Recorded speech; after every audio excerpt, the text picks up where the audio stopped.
السلام علیکم ورحمۃ اللہ وبرکاتہ۔ بسم اللہ الرحمن الرحیم۔ الحمد للہ وکفى وسلام علی عباده الذین اصطفى، اما بعد فاعوذ باللہ من الشیطان الرجیم۔ بسم اللہ الرحمن الرحیم۔ ولا تهنوا ولا تحزنوا وَأَنْتُمُ الْأَعْلَوْنَ إِن كُنْتُم مُؤْمِنِينَ صدق اللہ العظیم۔ مسلمانوں سنبھل جاؤ، سنبھل جانے کا وقت آیا۔ مسلمانوں سنبھل جاؤ، سنبھل جانے کا وقت آیا۔ بہت سوئے ہو تم، اب ہوش میں آنے کا وقت آیا۔ جلا ڈالی تھی تم نے کشتیاں اندلس کے ساحل پر، مسلمان پھر تیری تاریخ دہرانے کا وقت آیا۔ جہاں سے 313 چلے تھے تم مسلمانوں، انہی ماضی کی راہوں پر پلٹ جانے کا وقت آیا۔ تپش سورج سے لو اور آسماں سے بجلیاں چھینو، عدو کے آشیانے پر آگ برسانے کا وقت آیا۔ سنو روضہ اطہر سے کیا آواز آتی ہے، سنو روضہ اطہر سے کیا آواز آتی ہے، مسلمان میری حرمت پہ کٹ جانے کا وقت آیا۔ اسلام کی آبرو باقی رہی تو تم بھی باقی ہو، وگرنہ پھر غلامی میں الجھ جانے کا وقت آیا۔ اٹھو مایوسیوں کی زندگی سے موت بہتر ہے، ابھی مر کر حیات جاویدہ پانے کا وقت آیا۔ محترم حضرات اساتذہ کرام، عزیز طلباء و طالبات، جیسا کہ ہم سب اس بات سے بخوبی واقف ہیں کہ ہر جمعرات بعد نماز ظہر اصلاح معاشرہ کے عنوان سے اجلاس منعقد ہوتا ہے۔ گزشتہ چند سالوں سے باضابطہ ایک عنوان دے کر مقررین اکرام کو یہاں پر مدعو کیا جا رہا ہے۔ آج ہمارے سامنے جو عنوان ہے، موجودہ حالات میں مسلمان کیا کرے۔ یقیناً اس وقت جو حالات آئے ہوئے ہیں، گزشتہ دارالعلوم دیوبند کے اطراف میں جب جمعیت کا اجلاس ہوا تھا تو اس وقت صدر جمعیت حضرت مولانا سید محمود مدنی صاحب دامت برکاتہم نے اشک بار آنکھوں کے ساتھ یہ بات کہی تھی کہ اس وقت جو حالات ہمارے اوپر آ رہے ہیں اور ایک طرف ہمارے اکابرین کا سایہ یہ کہ بعد دیگر ہم سے اٹھتا جا رہا ہے، ایسے گمبھیر حالات کے اندر ہم کیا کریں کچھ سمجھ میں نہیں آتا، اور حالات جو بس سے بدتر ہوتے جا رہے ہیں۔ اس وقت اگر ایک طرف ہمارے اکابر علماء اکرام ہیں جن کی دانشمندی اور جن کے جو بصیرت ہے ان سے استفادہ کرنے کے بجائے لوگ طرح طرح کے اکابر کے اوپر غلط فہمیاں پیدا کرنے کی کوشش کر رہے ہیں۔ اور پھر حالات اگر ہم دیکھتے ہیں تو جب رشیا کے اوپر حالات آئے تھے تو وہاں پر عوام کا جو رابطہ علماء سے تھا ان کو سب سے پہلے ختم کیا گیا، اور پھر اس کے بعد عوام کو اور علماء کو وہاں پر نشانہ بنایا گیا ہے۔ آج وہی صورتحال ہمارے اندر ہے۔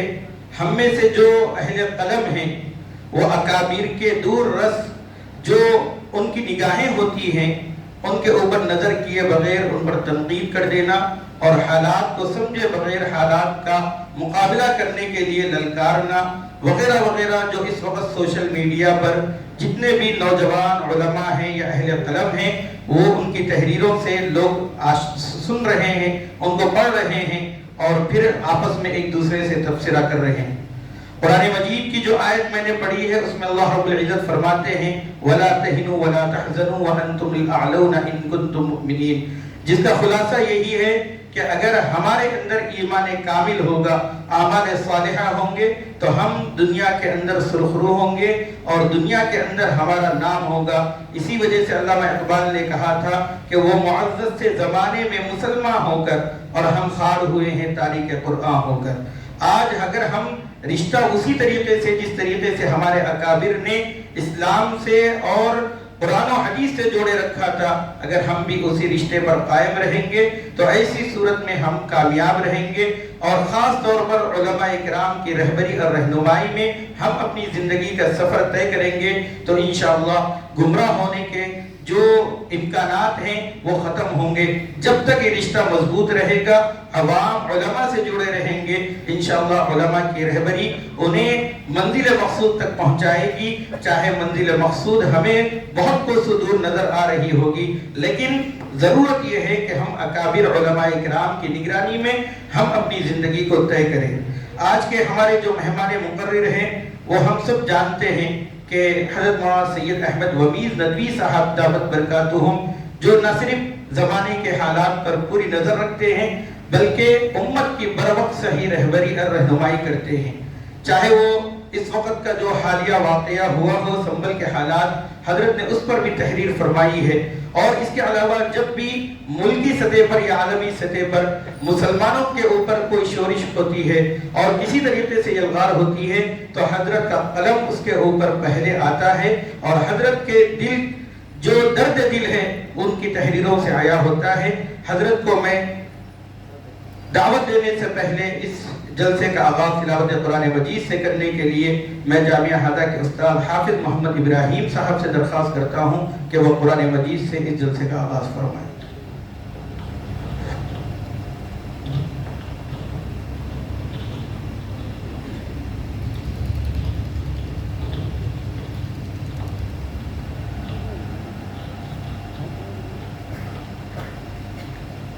أعوذ بالله من الشيطان الرجيم بسم الله الرحمن الرحيم تبارك الذي بيده الملك وهو على كل شيء قدير الذي خلق الموت والحياة ليبلوكم أيكم أحسن عملا وهو العزيز الغفور الذي خلق 7 سماوات طباقا ما ترى في خلق الرحمن من تفاوت فارجع البصر هل ترى من فطور ثم ارجع البصر كرتين ينقلب إليك البصر خاسئا وهو حسير ولقد زينا السماء الدنيا بمصابيح وجعلناها رجوما للشياطين وأعتدنا لهم عذاب السعير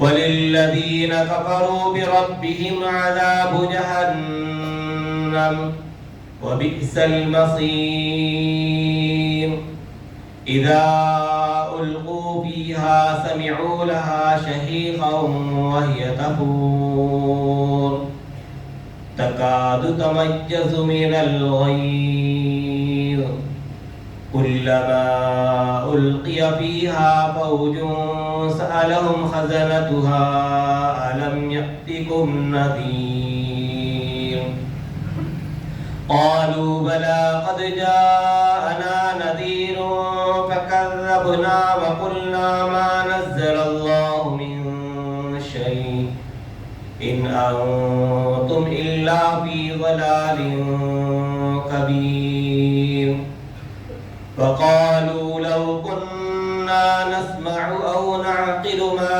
كنا في أصحاب السعير فاعترفوا بذنبهم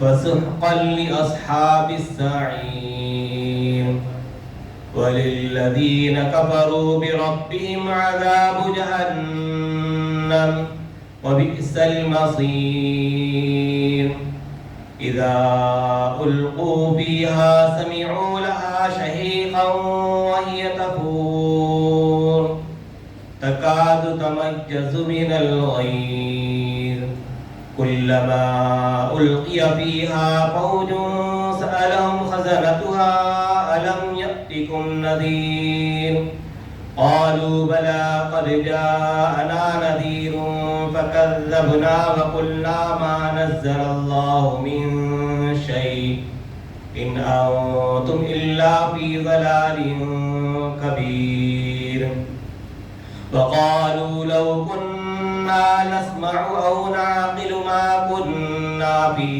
أصحاب السعير فاعترفوا بذنبهم فسحقا لأصحاب السعير إن الذين يخشون ربهم بالغيب لهم مغفرة وأجر كبير وأسروا قولكم أو اجهروا به إنه عليم بذات الصدور ألا يعلم من خلق وهو اللطيف الخبير صدق الله العظيم.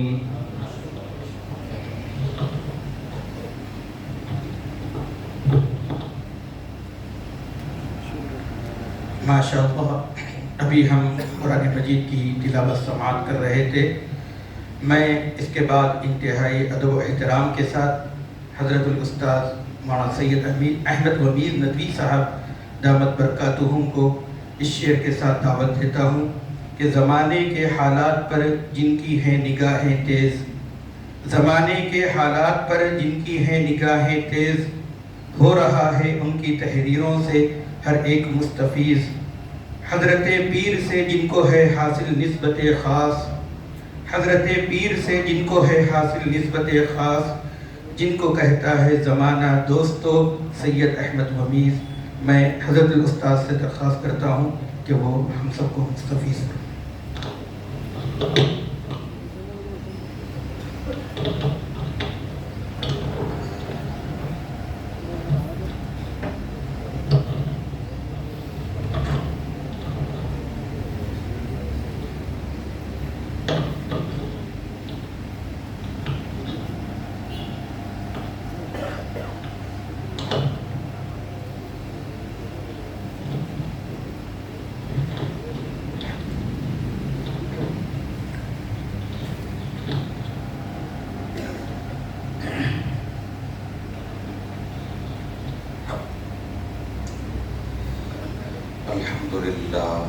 الحمد لله نحمده ونستعينه ونستغفره ونؤمن به ونتوكل عليه ونعوذ بالله من شرور أنفسنا ومن سيئات أعمالنا.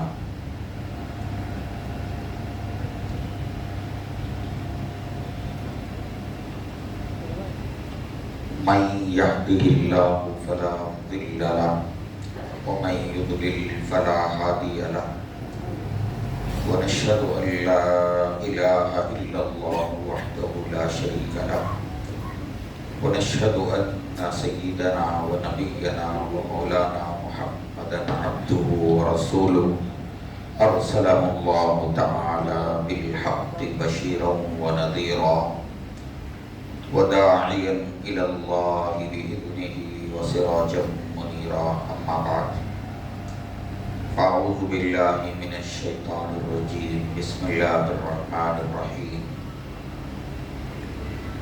وما خلقت الجن والإنس إلا ليعبدون. وقال سبحانه وتعالى يا أيها الرسول بلغ ما أنزل إليك من ربك وإن لم تفعل فما بلغت رسالته والله يعصمك من الناس. وقال تعالى واعتصموا بحبل الله جميعا ولا تفرقوا. وقال سبحانه وتعالى فسقى لهما ثم تولى إلى الظل فقال إني لما أنزلت إلي من خير فقير. وقال تعالى وأعدوا لهم ما استطعتم من قوة ومن رباط الخيل ترهبون به عدو الله وعدوكم سبحان ربك رب العزة عما يصفون وسلام على المرسلين والحمد لله رب العالمين اللهم صل على سيدنا محمد وعلى آل سيدنا محمد وبارك وسلم اللهم صل على سيدنا محمد وعلى آل سيدنا محمد وبارك وسلم اللهم صل على سيدنا محمد وعلى آل سيدنا محمد وبارك وسلم قابل احترام حضرات اساتذہ کرام،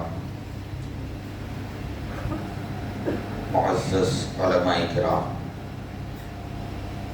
اور معزز دینی بزرگوں بھائیوں، عزیز طلباء و طالبات،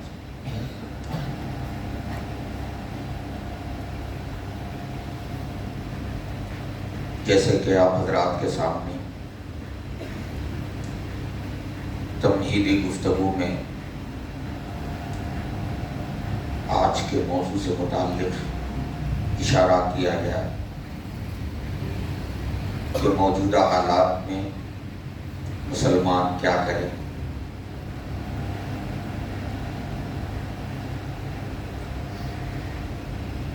جہاں تک حالات کا تعلق ہے،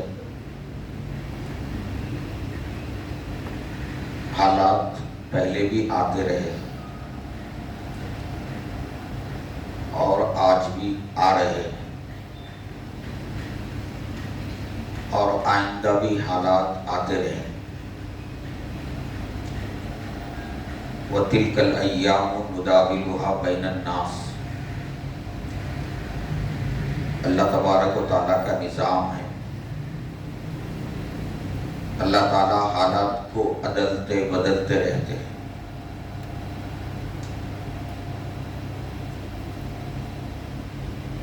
آدمی یہ سوچے کہ حالات ہی نہ آئیں، ایسا ممکن نہیں ہے۔ حالات نبیوں پر بھی آئے، حالات اللہ کے برگزیدہ بندوں پر بھی آئے، حالات اہل بیت پر بھی آئے اور حالات خود ہمارے نبی صلی اللہ علیہ وآلہ وسلم پر بھی آئے۔ حالات کا آنا مسلمانوں کے لیے کچھ نئی بات نہیں ہے۔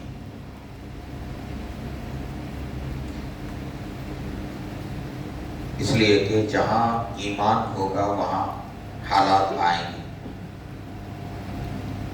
آدمی ایمان کو چھوڑ چھاڑ کے بیٹھ جائے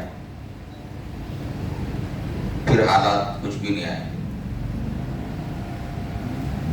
دین اور ایمان کو اگر ہم چھوڑ چھاڑ کے بیٹھ جائیں تو حالات سے بالکل محفوظ ہو جائیں گے۔ ایمان کے ساتھ حالات کا سلسلہ ہے اور یہ حالات جو ہے اسی انہی حالات کا بدلہ جنت ہے۔ کل جو جنت ملے گی ایمان والوں کو، اس جنت کے مقابلے میں یہ حالات کچھ بھی نہیں۔ الا ان سلعۃ اللہ لغالیہ،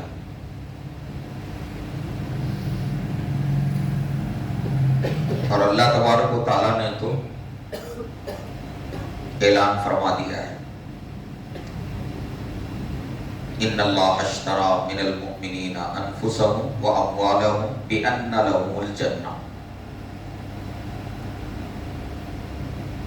یہ بات ایک ایک مسلمان کے دل و دماغ میں اچھی طرح بیٹھنا چاہیے۔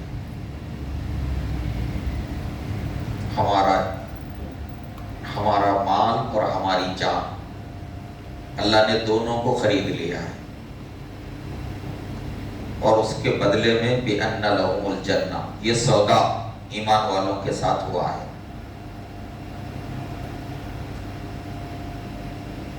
اب مال پر، جان پر جو بھی حالات آئیں گے، زیادہ سے زیادہ یہ ہوگا کہ جان جائے گی، مال جائے گا۔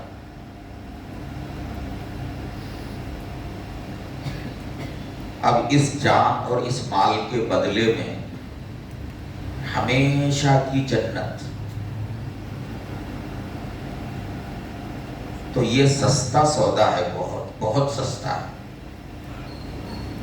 اللہ تعالیٰ بھی اس کو سودا فرما رہے ہیں۔ هل ادلکم علی تجارۃ تنجیکم من عذاب علیم تؤمنون باللہ ورسولہ وتجاہدون فی سبیل اللہ باموالکم وانفسکم۔ اس کو اللہ تعالیٰ تجارت فرما رہے ہیں، ایسی تجارت جس میں نقصان نام کی کوئی چیز نہیں، نفع ہی نفع ہے۔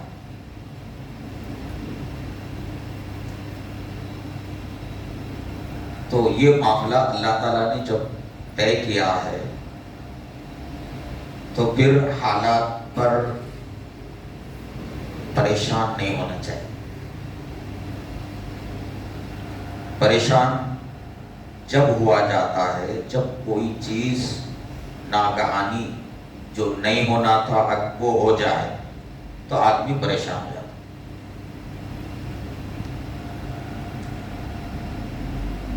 جو چیز ہونا ہے وہ ہو رہی ہے، اس میں پریشانی کی بات نہیں۔ اس لیے اسلامی تاریخ میں جو پکے اہل ایمان گزرے ہیں، چاہے کیسے بھی حالات آئیں ان کے قدم ڈگمگائے نہیں، جمے رہے ہو۔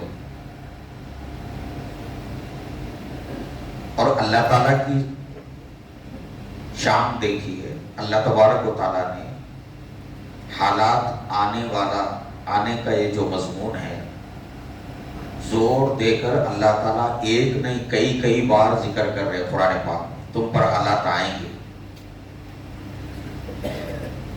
وَلَنَبْلُوَنَّكُمْ بِشَيْءٍ مِّنَ الْخَوْفِ وَالْجُوعِ وَنَقْصٍ مِّنَ الْأَمْوَالِ وَالْأَنفُسِ وَالثَّمَرَاتِ۔ صرف حالات آئیں گے بول کے نہیں بتایا جا رہا، حالات کس کس قسم کے آئیں گے وہ بھی ہے اس کے اندر، کس کس قسم کے حالات ایک ہی طرح کے بھی نہیں آئیں گے، ہر طرح سے ہلایا جائے گا۔ اور اللہ تعالیٰ پچھلی قوموں کا حوالہ دے کر بھی بتا رہے ہیں کہ حالات اگر تمہارے ساتھ آ رہے ہیں تو یہ کوئی تمہارے ساتھ ہی نہیں ہے معاملہ، یہ پہلے بھی ایسا رہا ہے ایمان والوں کے ساتھ۔ اور پھر اللہ فرما رہے ہیں کہ کیا تم سمجھتے ہو کہ جنت جیسی نعمت تم کو ایسے ہی مل جائے گی؟ ام حسبتم ان تدخلوا الجنہ ولما یأتکم مثل الذین خلو من قبلکم، کیا تم سمجھتے ہو کہ یوں ہی جنت میں جاؤ گے اور تم پر ویسے حالات نہیں آئیں گے جو تم سے پہلے ایمان والوں پر آئے؟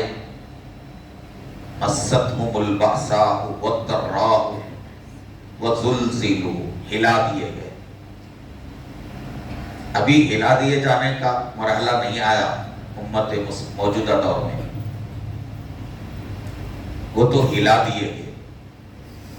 اتنے سخت حالات آئے کہ پیغمبر بھی کہنے لگے آخر اللہ کی مدد کب آئے گی؟ حتی یقول الرسول والذین آمنوا معه متی نصر اللہ، اللہ کی مدد کب آئے گی؟ ایسے سخت حالات آئے۔ اور آپ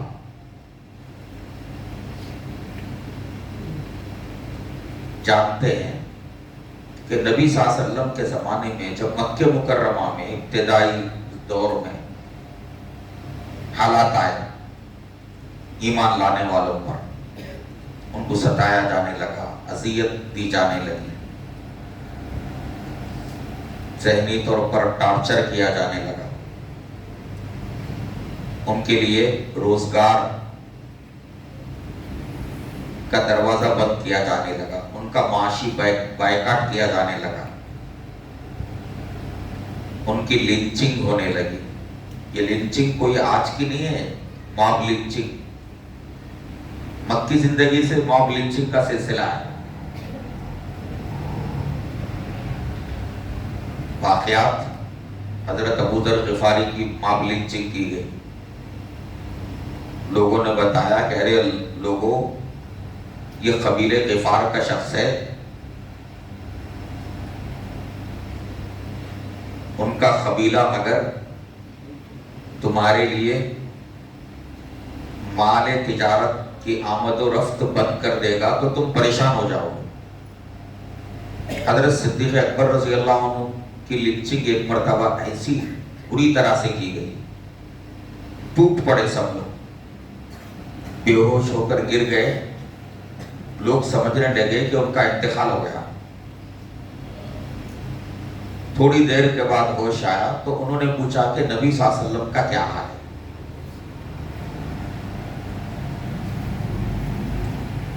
تو لنچنگ کے معاملات کوئی نئے نہیں ہیں، اور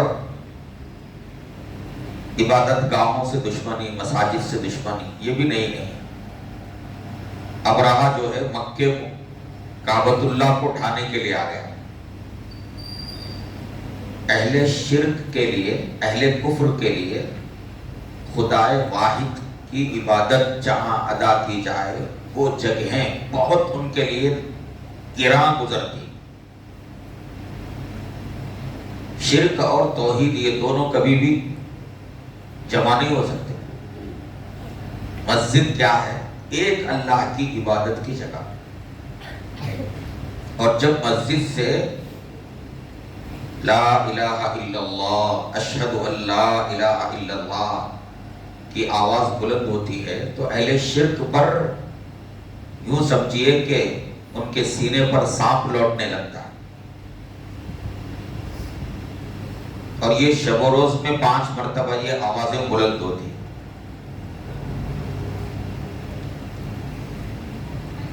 تو مسجدوں سے دشمنی پرانے زمانے سے ہے۔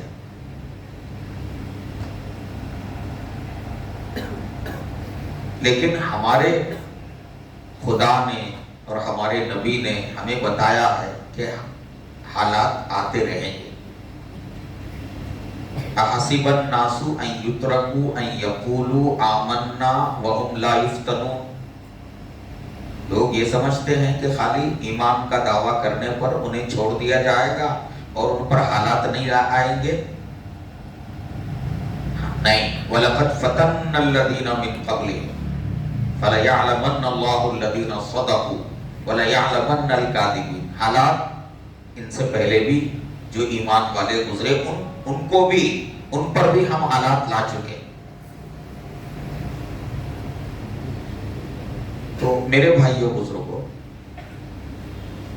پہلی بات یہ ہے کہ حالات کے بارے میں ہمیں یہ ذہن میں نہیں رکھنا چاہیے کہ حالات ہمیشہ ہمارے فیور میں ہوں اور ہم پر آزمائش کے حالات بالکل نہ آئیں، یہ بات ذہن میں نہیں ہونا چاہیے، بلکہ یہ ذہن میں ہونا چاہیے کہ ایمان کے ساتھ حالات آتے رہیں گے، اور صرف ہمارے ہی ساتھ یہ حالات نہیں آ رہے ہیں، ہم سے پہلے جو ایمان والے گزرے ہیں ان پر حالات آئے، اس سے زیادہ خطرناک ہے،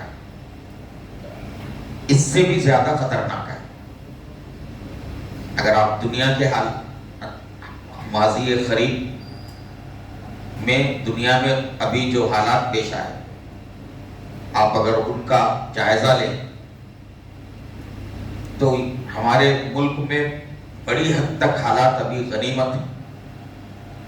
شام میں کیسی تباہی ہوئی، عراق میں کیسی تباہی ہوئی، افغانستان میں کیسی تباہی ہوئی، 10 لاکھ 15 لاکھ مسلمان شہید کر دیے گئے۔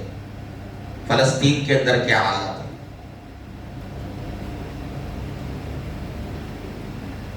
بوسنیا کے اندر 1991-92 میں بوسنیا میں کیسے حالات آئے، لاکھوں مسلمان مارے گئے.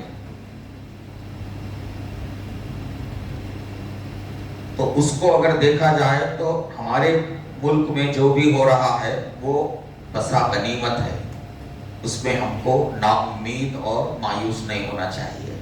اللہ تعالیٰ بھی اطمینان دلا رہے کہ وَلَا تَهِنُوا وَلَا تَحْزَنُوا وَأَنْتُمُ الْأَعْلَوْنَ إِن كُنتُم مُؤْمِنِينَ.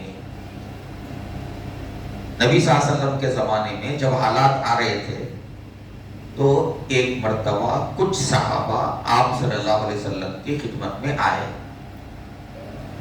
اور عرض کرنے لگے یا رسول اللہ یہ کب تک تکلیفیں جھیلتے رہیں گے، کب تک ظلم سہتے رہیں گے، آخر یہ سلسلہ کب ختم ہوگا؟ تو اللہ کے نبی صلی اللہ علیہ وسلم نے ان صحابہ سے کیا فرمایا؟ ان سے فرمایا تم پر جو حالات آ رہے ہیں یہ کچھ بھی نہیں ہے.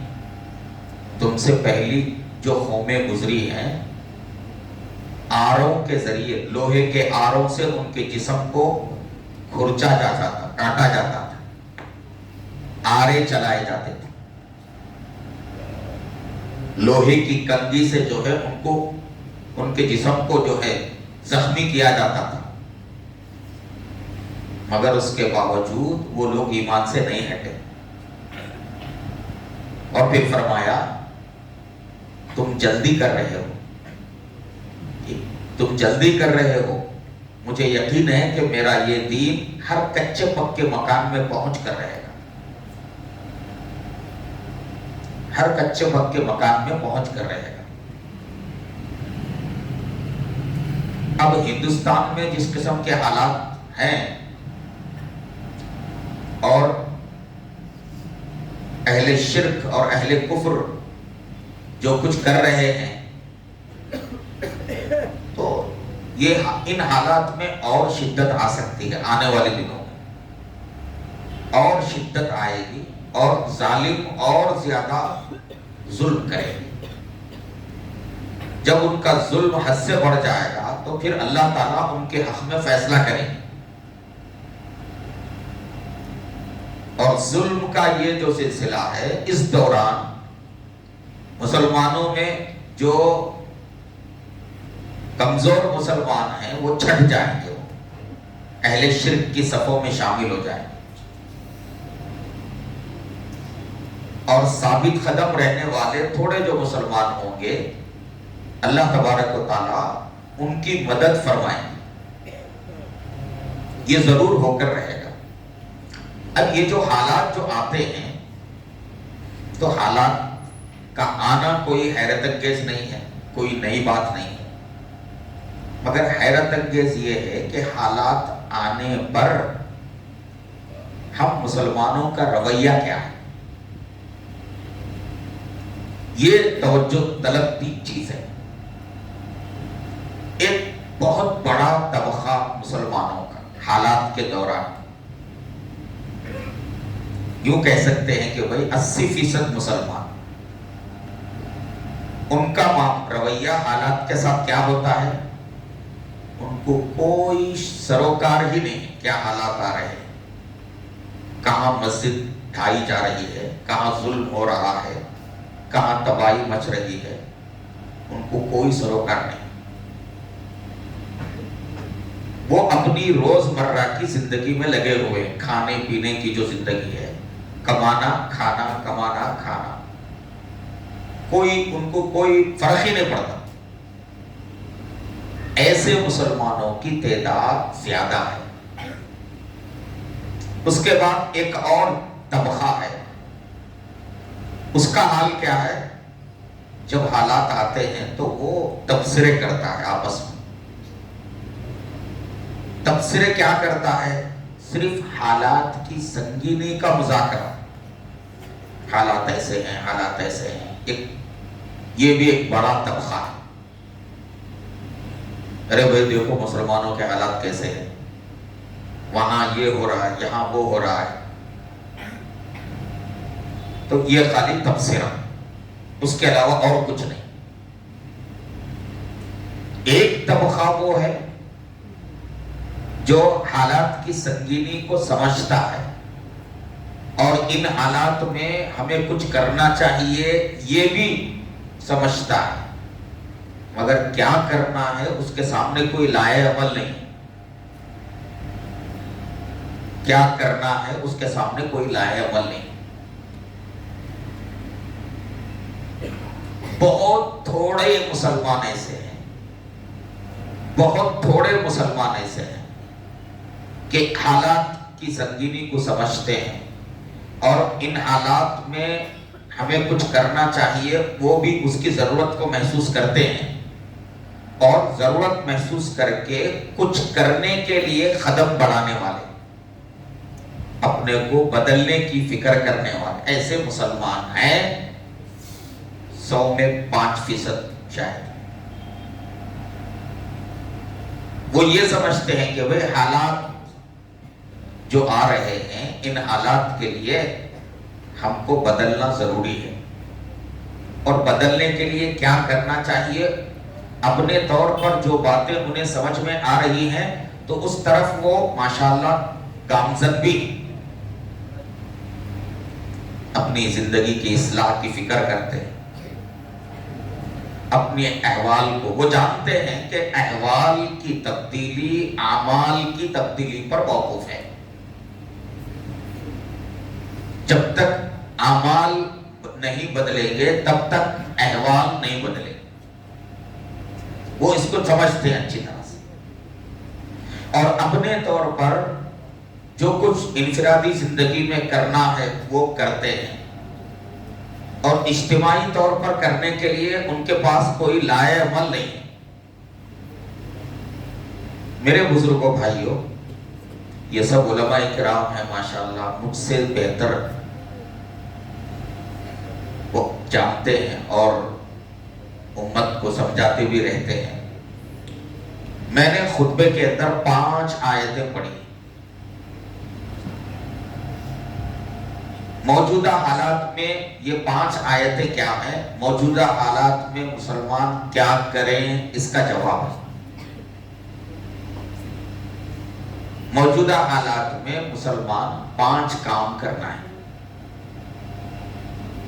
ویسے تفصیل میں جائیں تو بہت سی باتیں بنیں گی،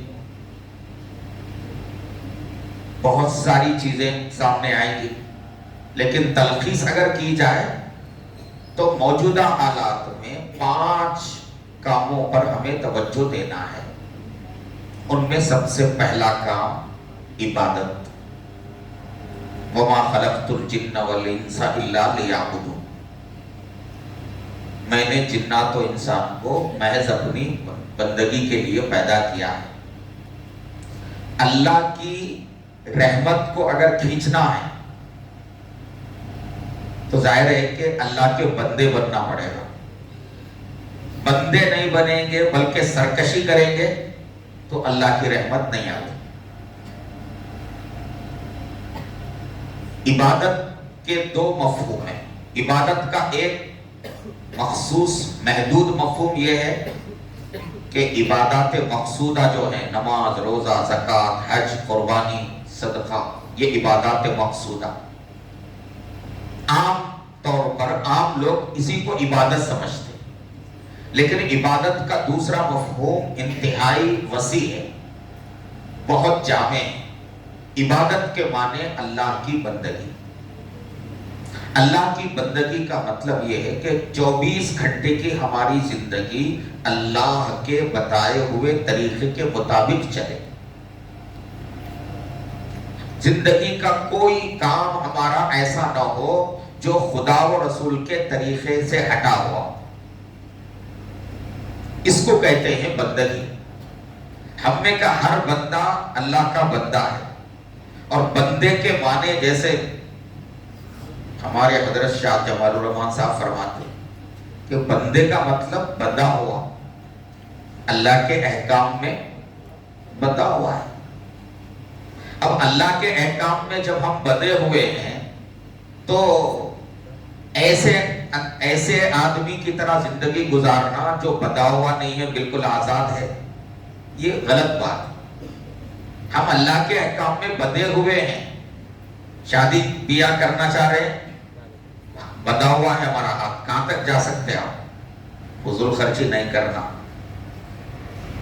ہاں، اور دین کو بنیاد بنا کر رشتہ کرنا، نکاح میں سادگی ہونا۔ ایسا نہیں ہے، ہم آزاد نہیں ہیں کہ نکاح کے موقع پر جدھر چاہے دوڑیں، دوسرے جیسا کر رہے ہیں ویسا کریں۔ کاروبار ہم کر رہے ہیں، بندھے ہوئے ہیں، وہ دائرے کے اندر ہی کرنا ہے۔ جھوٹ بولنے سے نفع زیادہ اگر ملتا ہو اور طبیعت اندر سے چاہتی ہو تو بھی جھوٹ نہیں بولنا، اس لیے کہ ہاتھ بندھے ہوئے، جھوٹ نہیں بولنا، دھوکہ نہیں دینا، سامان میں کوئی کمی ہے، نقص اور عیب ہے تو اسے بتانا۔ زندگی کے ہر معاملے میں بندہ اللہ کے احکام میں بندھا ہوا ہے۔ اس معنی میں بندگی اگر ہمارے اندر آ جائے میرے بھائیوں بزرگوں، اللہ کی رحمت نازل ہونے میں کوئی تاخیر نہیں ہوگی۔ ہے ہم اللہ کے بندے مگر زندگی گزار رہے آزادوں کی طرح،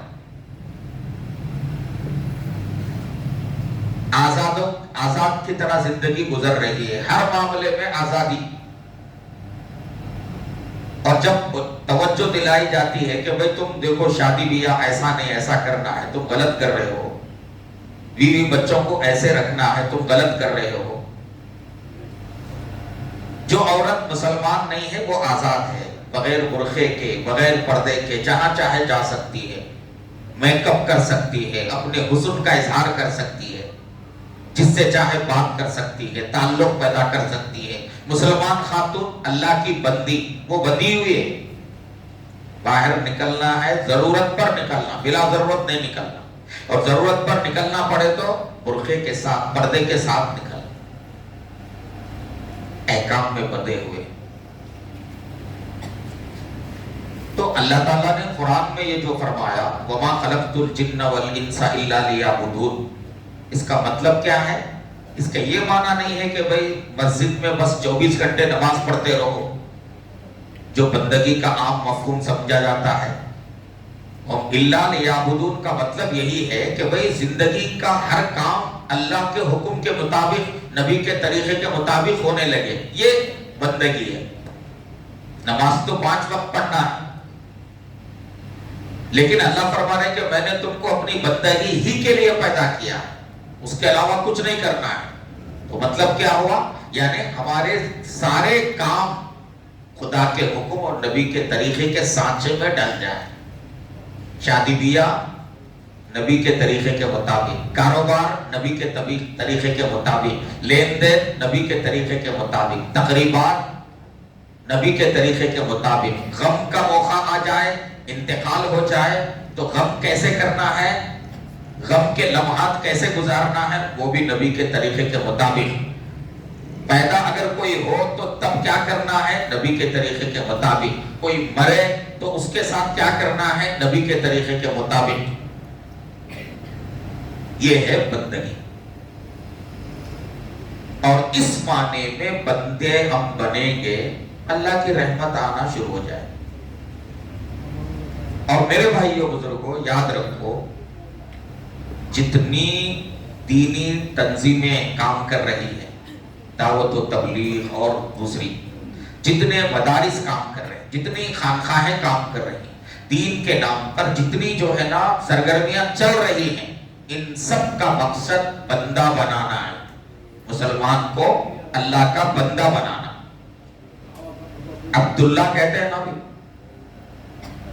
سلسلے کمالیہ کے اندر عبداللہ کی جو تشریح کی جاتی ہے تو وہ بندہ بننا سب سے بڑی چیز ہے، اور یہ اللہ کی رحمت کو کھینچنے کا مؤثر ذریعہ ہے۔ بندہ بننے کا مطلب کیا؟ ہم ان کے بن گئے، اور جب ان کے بن جائیں گے تو وہ اپنی آغوش رحمت میں لے لیں گے، تو میرا ہے۔ اور بندہ نہیں بننے کا مطلب ان کے اپوزٹ آ گئے، گویا ان کے اگینسٹ میں آ گئے۔ ظاہر بات ہے اللہ کے ضد میں اگر کوئی بندہ ہوگا، سرکشی کرے گا تو وہ کہاں جائے گا؟ کہاں اسے امان ملے گا؟ تو میرے بھائیوں بزرگوں، ہم میں سے ہر بندے کو یہ سوچنا ہے کہ میں بندگی کی لائن پر ہوں نہیں ہوں، بندگی کی پٹری پر میری گاڑی چل رہی ہے نہیں چل رہی ہے، یہ ہم کو دیکھتے رہنا ہے۔ اگر پٹری سے اتر رہے ہیں تو اس کو صحیح کر لینا، کہاں ہماری گاڑی پٹری سے اتر رہی ہے، شادی بیاہ میں اتر رہی ہے، معاملات میں اتر رہی ہے، بیوی بچوں کے ساتھ برتاؤ کرنے میں اتر رہی ہے۔ آدمی جس حال میں بھی ہے بندہ ہے، وہ بندہ ہوا ہے کام میں۔ تو پہلا کام ہمیں یہ کرنا ہے موجودہ حالات میں، عبادت، ہر مسلمان۔ اس کے لیے ظاہر بات ہے بڑے مجاہدے کی ضرورت ہے، اور مسلسل لگے رہنا ہے، نفس کا مقابلہ کرنا، شیطان کا مقابلہ کرنا، اور گندے ماحول کا مقابلہ کرنا۔ جب بندگی کے تقاضوں کو آدمی پورا کرنے پر آئے گا تو قدم پر رکاوٹ آتی رہے گی، بہت رکاوٹ آئے گی، کیونکہ پورا ماحول جو ہے آزادانہ ماحول ہے۔ تو ایسے ماحول میں اپنے کو بندہ بنانا ہے تو اس میں بڑی مشکل پیش آئے گی، نفس کے ساتھ بہت زیادہ کشمکش کی حالت ہوگی۔ ایک کام میرے بھائیوں یہ کرنے کا ہے آج کے حالات میں۔ دوسرا کام ہے، پہلا کام عبادت، دوسرا کام طاقت بنانا۔ اللہ نے دنیا کا دستور کیا رکھا ہے، آپ غور کیجئے۔ یہ کائنات جو چل رہی ہے، اونچائی سے اگر چھلانگ لگائیں گے تو کیا ہوگا؟ مر جائیں گے۔ اب اگر کوئی یہ بولے کہ نہیں ویسا نہیں ہوتا، میں لگا دوں گا، یہ اللہ تعالیٰ کے ضابطے ہیں، اللہ تعالیٰ کے یہ ضابطے ہیں۔ آگ میں جائیں گے تو آگ جلائے گی۔ اللہ نے اس دنیا کو اسباب کے ساتھ جوڑا ہے، اور خدا کی عام سنت اور خدا کا عام دستور اسباب والا ہی ہے۔ قدرت الگ ہے، اللہ تعالیٰ محتاج نہیں ہے اسباب کے، اللہ کی قدرت بہت اونچی ہے، لیکن اللہ نے دنیا کو کیسا بنایا؟ اسباب کے ساتھ بنایا۔ اس دنیا میں طاقتور بندہ اپنی حفاظت کر سکے گا، دشمن کے حملوں سے بچ سکے گا، اپنا دفاع کر سکے گا، اور جو کمزور بندہ ہے وہ ظاہر ہے کہ اپنا دفاع نہیں کر سکے گا، اور وہ طاقتور دشمن کے آگے جو ہے نا پریشان ہو جائے گا۔ اور یہ طاقت بنانا میرے بھائیوں بزرگوں، بہت سے لوگ یہ سمجھتے ہیں کہ بھئی طاقت بنانے کی ضرورت یا طاقتور بننے کے لیے ہمارے دین میں، اللہ کی کتاب میں، نبی کے اسوے میں کوئی نمونہ نہیں ہے۔ ایسا ہرگز نہیں، ہمارے نبی کے اسوے میں نمونہ آپ کو ملے گا، تلقین اور ترغیب ملے گی۔ اللہ کے نبی نے کیا فرمایا؟ المؤمن القوی خیر من المؤمن الضعیف، طاقتور مومن کمزور مومن سے بہتر ہے۔ اور اللہ تعالیٰ قرآن میں کیا کہہ رہے ہیں؟ وَأَعِدُّوا لَهُمْ، تمہارے جو دشمن ہیں ان کے لیے تم تیاری کرو، من قوت، طاقت کی تیاری کرو پڑ رہے۔ یہ اللہ کا حکم ہے، طاقت کی تیاری کرنا۔ اور میرے بھائیوں بزرگوں، کسی قوم کو طاقتور بننے کے لیے خالی جسمانی ورزش کر لینا، جسمانی اعتبار سے طاقتور ہونا، یہ طاقت نہیں ہے، یہ بھی ہے، مگر صرف اس سے کام چلنے والا نہیں ہے۔ کسی قوم کو مجموعی حیثیت سے طاقتور بننے کے لیے کیا کرنا ہے؟ تعلیم میں طاقتور ہونا ضروری ہے۔ اس کے نتیجے میں سائنس اور ٹیکنالوجی کی قوت حاصل ہوگی، معیشت میں طاقتور بننا ضروری ہے، سماجی اعتبار سے طاقتور بننا ضروری ہے۔ اب ظاہر بات، سیاسی اعتبار سے طاقتور بننا ضروری ہے۔ تو طاقتور بننے کے لیے جو قوم جو ہے نا خود کو طاقتور بنانا چاہتی ہو، اس قوم کے اندر خواندگی اور تعلیم جو ہے نا 100% ہونا پڑتا. تعلیم میں کمزور رہ کر جس قوم کے نوجوان، جس قوم کی نسل، نئی نسل تعلیم میں پیچھے ہو، وہ قوم کبھی طاقتور نہیں ہو سکتی. اسرائیل جو ہے نا پوری دنیا والوں کے مقابلے میں وہ جو ہے 0% میں بھی نہیں آتے یہودی، مگر وہ طاقتور کیوں ہیں؟ اس لیے طاقتور ہیں کہ تعلیم ان کے ہاتھ میں، ان کے یہاں شرح خواندگی، ان کے یہاں شرح خواندگی اور تعلیمی جو ہے نا فیصد ان کے یہاں سب سے زیادہ ہے. دنیا میں جتنے نوبل پرائز اب تک دیے گئے ہیں ان میں کے اکثر نوبل پرائز لینے والے یہودی ہیں. آپ اندازہ لگائیے کہ ان کا سائنس میں، ٹیکنالوجی میں اور تعلیم میں یہ قوم کتنی آگے.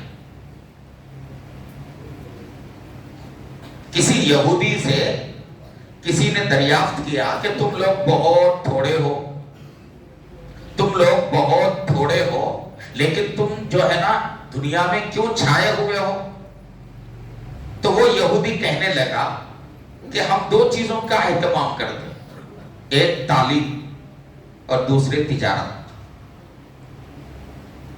تعلیم اور معیشت، یہ 2 جو ہے نا طاقت کے، یوں سمجھیے کہ طاقت کے سرچشمے ہیں.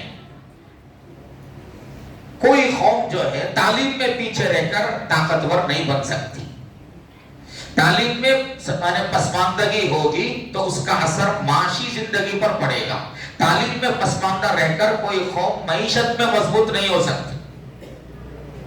تعلیم میں پختگی ہوگی، تعلیم کی شرح زیادہ ہوگی تو وہ قوم جو ہے نا اس کی معیشت بھی مضبوط ہوگی. طاقتور بننے کے لیے میرے بھائیوں تعلیم پر توجہ ضروری ہے. طاقتور بننے کے لیے معیشت کو مضبوط بنانا یہ ضروری ہے. اگر ہماری قوم جو ہے نا 90% مسلمان اگر خط افلاس کے نیچے زندگی گزارتے ہوں، جن کا یومیہ جو ہے نا یعنی ان کی آمدنی جو ہے چند روپیے ہوں، تو ایسے کمزور معاش والی جو قوم ہوگی اس کا اثر اس کے دل و دماغ پر بھی پڑے گا. وہ کبھی بلند سوچ نہیں رکھ سکتی. معیشت میں مضبوطی پیدا کرنا، بعض لوگ سمجھتے ہیں کہ بھئی اس کا دین سے کوئی تعلق نہیں ہے، یہ دنیا داری کی بات ہے. سراسر دین ہی دین ہے.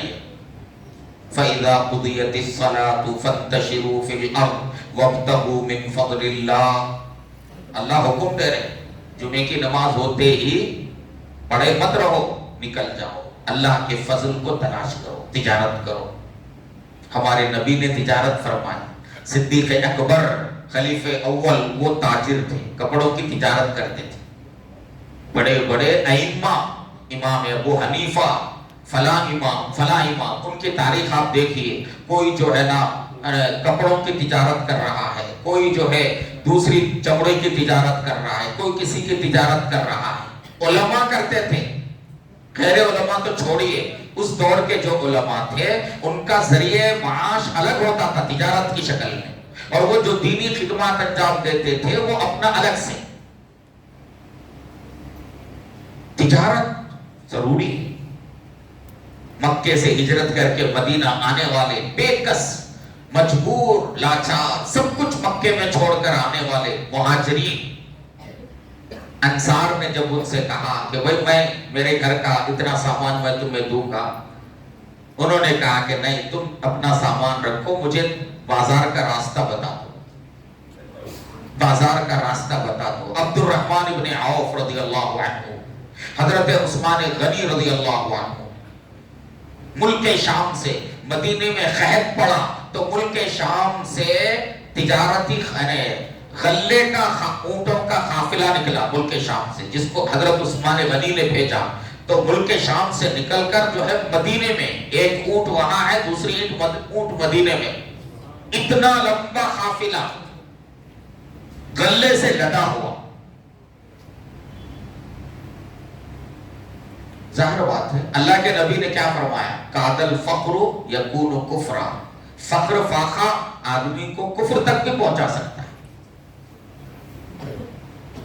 تو بس یہ کہ آدمی کو نیت اپنی صحیح کرنی ہے کہ بھائی میں کاروبار اس لیے کر رہا ہوں کہ اہل و عیال کے لیے، اپنے ماتحتوں کے لیے حلال روزی فراہم کرنا یہ اللہ کا حکم ہے، اس حکم کی تکمیل کے لیے میں کر رہا ہوں.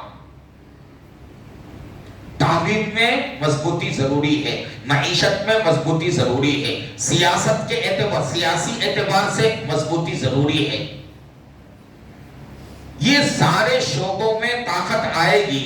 اور صحت کے اعتبار سے بھی، جسمانی جو صحت ہے، ہر مسلمان کو جسمانی صحت کا اہتمام اس لیے کرنا ہے کہ یہ صحت اللہ تعالیٰ کی امانت ہے، اور کل قیامت کے دن پوچھ ہوگی بھئی تو نے صحت کی دیکھ بھال کی یا بے فکری میں رہ کر اپنی صحت کو تو نے برباد کیا. یہ عجیب بات ہے میرے بھائیوں. دوسرے مذاہب والوں کے لیے ان کے مذہبی اعمال میں صحت سے متعلق کوئی جو ہے نا رہنمائی نہیں ہے. ہمارے پاس ہمارے مذہبی اعمال میں رہنمائی ہے. نمازوں کے اندر 5 وقت کی نمازوں میں جو ہم جو ہے نا اٹھتے بیٹھتے ہیں، سجدہ کرتے ہیں، کوئی معمولی چیز نہیں ہے. سجدے کی حالت میں خون کا جو دوران چلتا ہے، اور پھر ہمارے پاس کھانے پینے کے جو اصول اللہ کے نبی نے بتائے ہیں، کلو واشربو ولا تسرفو، سب اس میں آ گیا. یعنی ہمارے دین کے جتنے دین کی جو تعلیمات ہیں وہ حفظان صحت کے اصولوں پر مبنی ہیں. 5 نمازوں کے لیے 5 مرتبہ وضو کرنا، رات کو جلدی سونا، صبح کو جلدی بیدار ہونا. رات کی نیند کی اہمیت صحت کے لیے غیر معمولی ہے، مگر ہمارے پاس ہمارے نبی کا حکم ہے. حدیث میں ہے، ترمذی شریف کی حدیث ہے کہ نبی صلی اللہ علیہ وسلم نے عشاء کے بعد گفتگو کرنے کو مکروہ قرار دیا. بلا ضرورت ادھر ادھر کی باتیں کرتے بیٹھنا، جاگنا، یہ حدیث میں اس سے منع کیا گیا ہے. ہاں دینی کام کے لیے، دین کی بات کے لیے اگر ہے تو گنجائش ہے. عشاء کے بعد آپ صلی اللہ علیہ وسلم فوراً سوتے تھے. فجر میں جلدی اٹھنا، فجر سے پہلے تہجد میں بیدار ہونا. تو آپ دیکھیے کھانا کب کھانا ہے؟ جب تک اچھی طرح سے بھوک نہ لگے کھانا نہیں کھانا. اور جب کھانے کے لیے بیٹھے تو ابھی تھوڑا تقاضا باقی ہو، آدمی جو ہے اپنا ہاتھ اٹھا لے. یہ سارے اصول حفظان صحت کے. اللہ کے نبی صلی اللہ علیہ وآلہ وسلم ایک جگہ دیکھے کہ کچھ بچے جو ہے نا کیا کر رہے ہیں، تیر اندازی کر رہے ہیں. آپ قریب پہنچے تو وہ جو ہے نا سہم گئے اور رک گئے. آپ نے فرمایا اے لوگوں تم تیر اندازی کرو. قریش کے لوگ تھے وہ. ارمو یا آلہ قریش، اے قریش کے لوگوں تیر اندازی کرو، تمہارے باپ اسماعیل علیہ السلام بھی تیر انداز تھے. تو آپ نے تیر اندازی کا حکم فرمایا. تو میرے بھائیوں بزرگوں، طاقت یہ ضروری ہے. اور جو ہے نا دنیا میں کامیاب جو قومیں ہوتی ہیں وہ باقاعدہ مجموعی حیثیت سے اپنے آپ کو طاقتور بنانے کے لیے پلاننگ کرتی ہیں. ان کا منصوبہ ہوتا ہے اور اس منصوبے کے مطابق جو ہے وہ آگے بڑھتی ہیں. آج ہمارے معاشرے کے اندر اس کے بارے میں بالکل توجہ نہیں ہے. کوئی بندہ اگر پریشان ہے معاشی اعتبار سے تو اسے کچھ قرض دے کر اس کو کسی کاروبار میں لگانا اور اس کو آگے بڑھانے کی فکر کرنا. کوئی ہمارے محلے میں بستی میں کچھ غریب مسلمان ایسے ہیں کہ وہ اپنے بچوں کو، چھوٹے بچوں کو اسکول میں داخلہ نہیں دلا سکتے تو ان کو اسکول میں داخلہ دلانا. مجموعی حیثیت سے فکر ہمارے اندر ہونا چاہیے کہ میری امت جو ہے کیسے طاقتور ہو، میری قوم کیسے طاقتور ہو، اس کی فکر ضروری. یہ دوسری چیز ہے. تیسری چیز میرے معزز بھائیوں بزرگوں وہ کیا ہے؟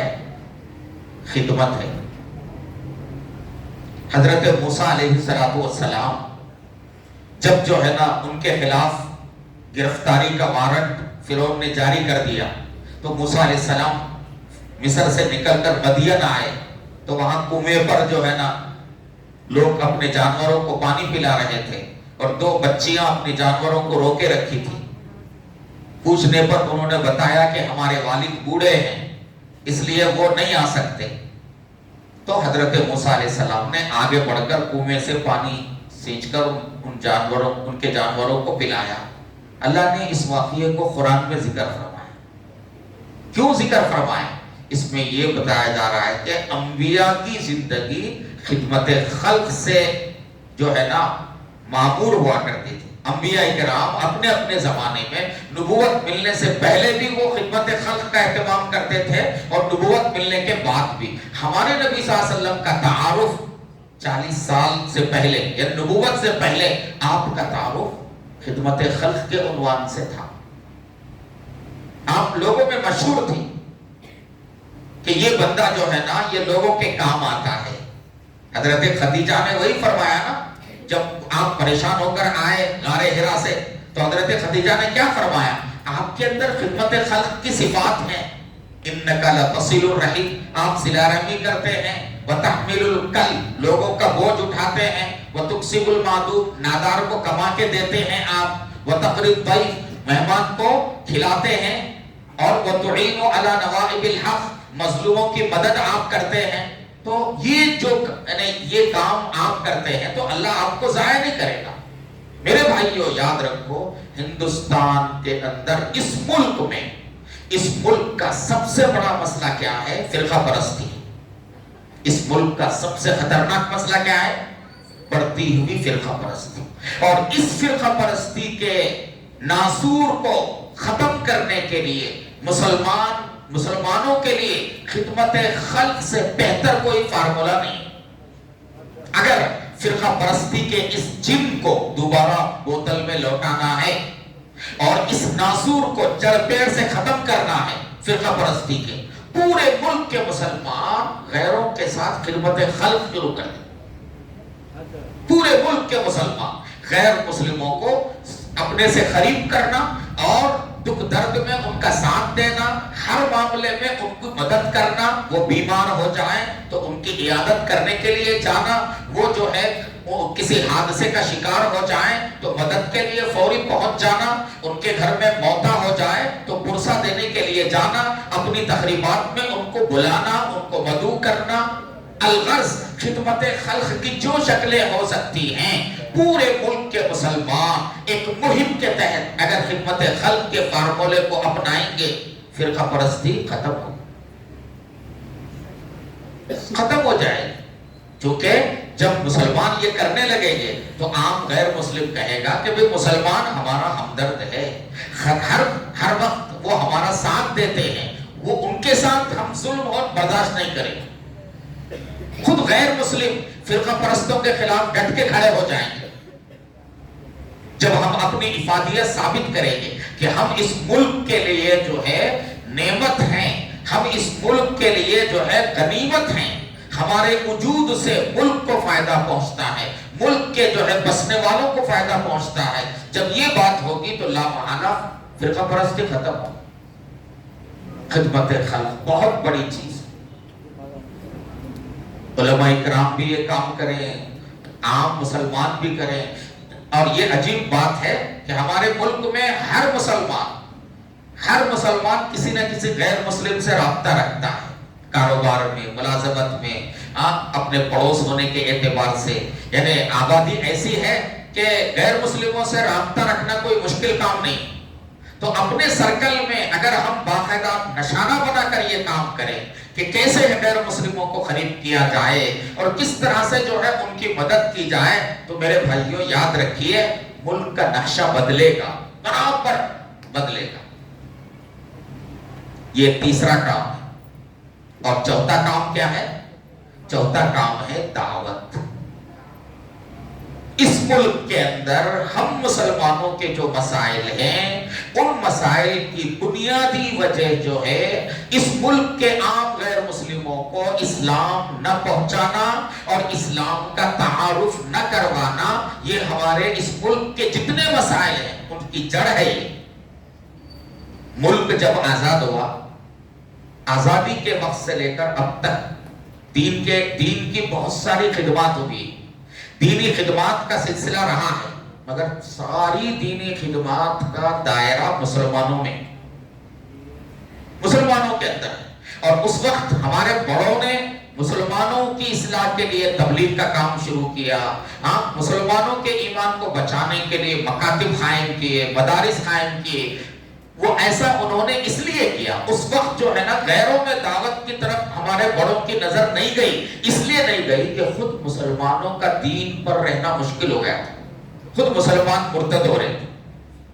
قادیانیت، عیسائیت اور یہ آریہ سماج کی تحریک، یہ ساری چیزیں اتنی زور پکڑ چکی تھی کہ ہمارے اکابر پر مسلمانوں کو بچانے کا مسئلہ ان کے ذہن پر سوار تھا، اس لیے سب سے زیادہ اسی پر توجہ دی گئی۔ مگر اس کا اثر یہ ہوا کہ غیر مسلموں میں اسلام کا تعارف کرنے کا کام بالکل پیچھے چلے گئے، کنارے پہ گئے۔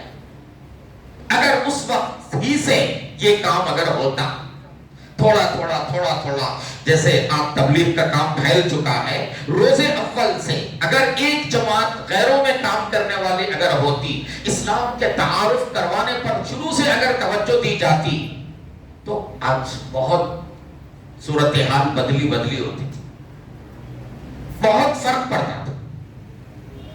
یہ دعوت جو ہے اللہ تعالیٰ صاف فرما رہے ہیں قرآن میں، اپنے نبی سے فرما رہے ہیں کہ اے نبی صلی اللہ علیہ وسلم، آپ کے پاس جو ہمارا پیغام بھیجا گیا ہے آپ اسے لوگوں کو پہنچائیے۔ بلغ ما انزل الیک من ربک وان لم تفعل، اگر آپ نے ایسا نہیں کیا تو ہم سمجھیں گے کہ آپ نے پیغام نہیں پہنچایا۔ پھر آگے اللہ نے فرمایا واللہ یعصمک من الناس، اللہ آپ کو لوگوں سے حفاظت فرمائیں گے۔ یعنی آپ اگر دعوت کا کام کرو گے تو اللہ تعالیٰ آپ کی جان کی حفاظت کریں گے۔ ٹھیک اسی طرح سے اس ملک میں اگر مسلمان دعوت میں آگے نکلیں گے تو اللہ تعالیٰ ان کی جان کی حفاظت کرے۔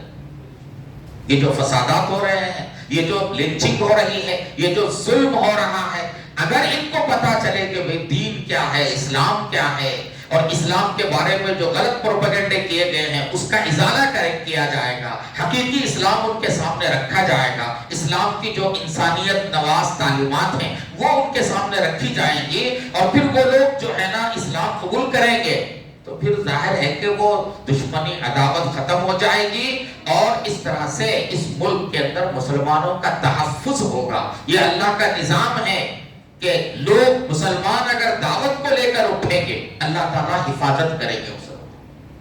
جیسے حکومت کا کارندہ جو ہوتا ہے اس کی حفاظت کی ذمہ داری حکومت پر ہوتی، اگر ہم اللہ کے کارندے بن کر اللہ کے دین کو پہنچائیں گے تو اس کا نتیجہ کیا نکلے گا؟ اللہ غیبی طریقے سے ہماری حفاظت فرمائے۔ ان تنصروا اللہ ینصرکم، بالکل حقیقت ہے۔ تو یہ دعوت کا کام کا مطلب یہ نہیں کہ ہم کھلے عام اسلام کی دعوت شروع کریں۔ پہلے تو اسلام سے متعلق جو غلط فہمیاں ہیں، غلط پروپیگنڈے ہیں، میڈیا کے ذریعے پھیلائے گئے ہیں، ان کا ازالہ کرنا، حقیقی اسلام ان کے سامنے پیش کرنا، اسلام کا تعارف کرانا۔ اسلام قبول کرو بول کے بولنے کی ضرورت نہیں ہے، ہم اسلام کا تعارف کرا سکتے ہیں۔ ہم یہ بتا سکتے ہیں کہ بھائی دیکھو شراب بڑی خطرناک چیز ہے، اس سے ہمیں اپنی نسلوں کو بچانا چاہیے۔ دیکھو بھائی ماں باپ، ہماری نوجوان نسل میں ماں باپ کی نافرمانی بڑھتی جا رہی ہے، اس کے لیے ہمیں کوشش کرنی چاہیے۔ یہ چیز مسلم غیر مسلم سب کے لیے ضروری، نشے سے بچنا مسلم غیر مسلم سب کے لیے ضروری ہے۔ سود یہ مسلم غیر مسلم دونوں کے لیے نقصان دہ ہے۔ تو ایسی چیزیں کہ جو عام ہیں، انسانیت سے تعلق رکھتی ہیں، ان کو ہم بتا سکتے ہیں۔ تو اسلام کا تعارف، اب اسلام کے تعارف میں ہم مسلمانوں سے کتنی کوتاہی ہوئی ہے، آپ حیرت کریں گے۔ مولانا علی میاں کا واقعہ مشہور ہے۔ مولانا علی میاں ٹرین میں آ رہے تھے تو اتفاق سے ان کا جو ہے نا جس بوگی میں وہ تھے اس میں بہت سارے پنڈت اور جو ہے نا غیر مسلموں کے تعلیم یافتہ لوگ تھے۔ تو بیٹھے بیٹھے گفتگو نکلی تو ایک بندے نے، غیر مسلم نے، پڑھا لکھا ہے، وہ جو ہے مولانا سے کہنے لگا کہ مولانا مجھے یہ بات نہیں سمجھ میں آتی کہ آپ مسلمان لوگ نماز میں اکبر بادشاہ کا نام کیوں زیادہ لیتے؟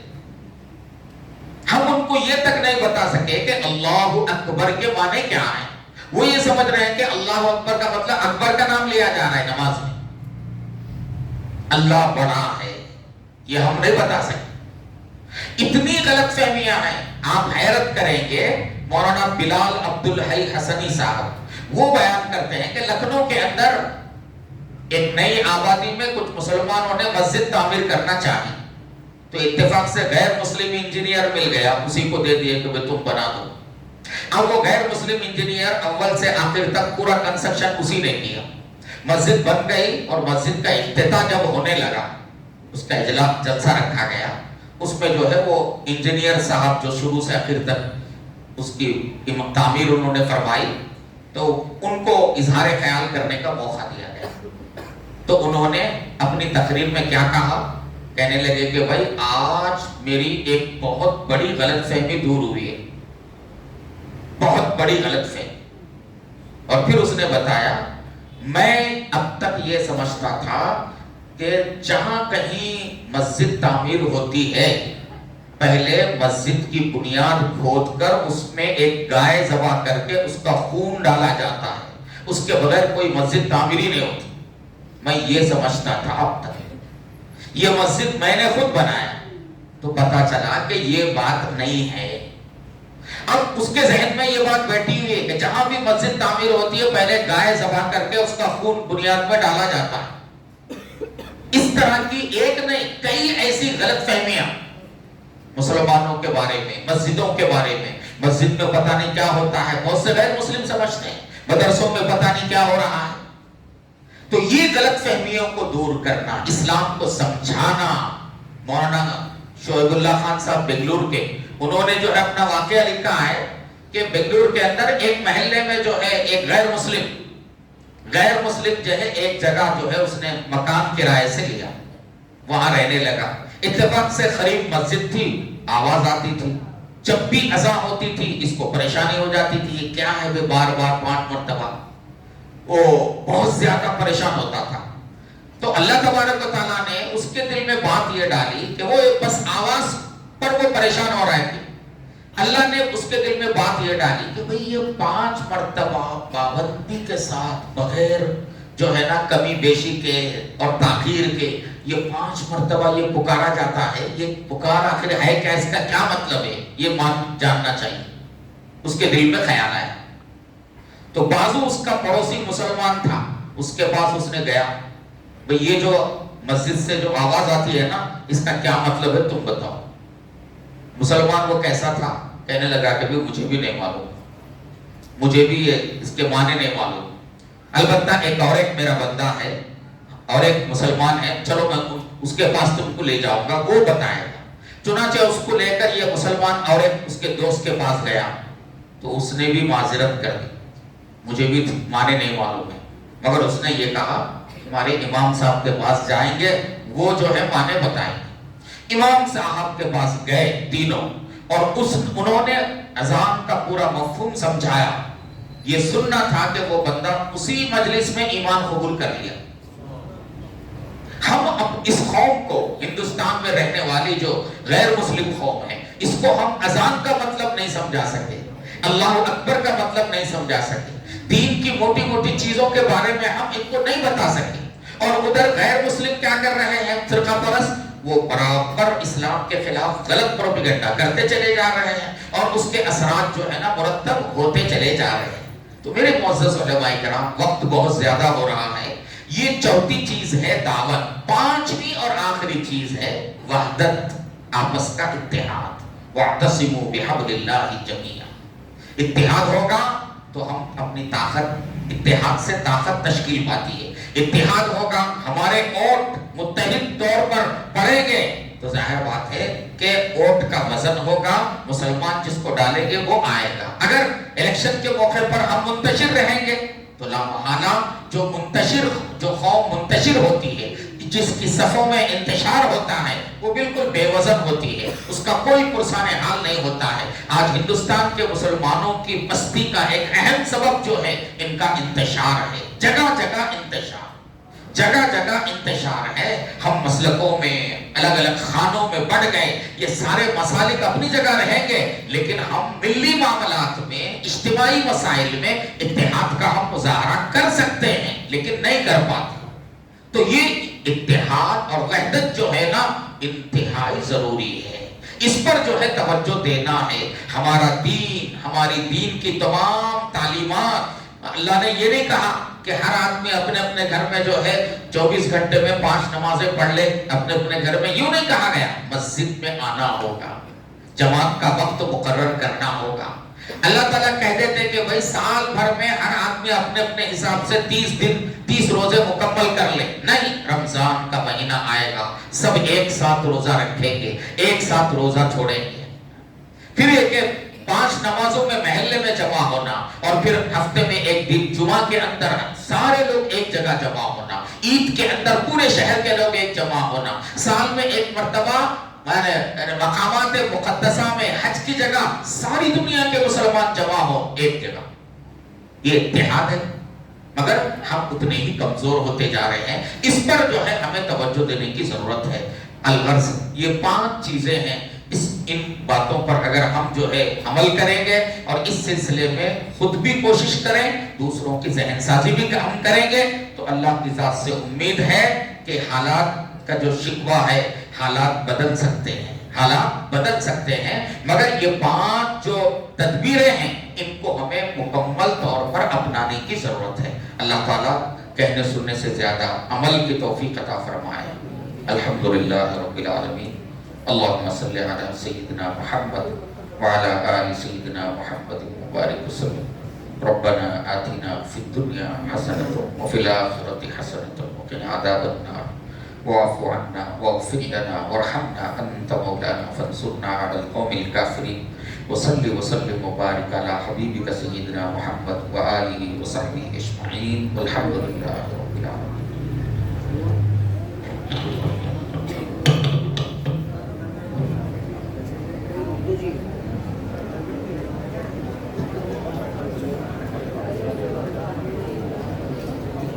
Gracias.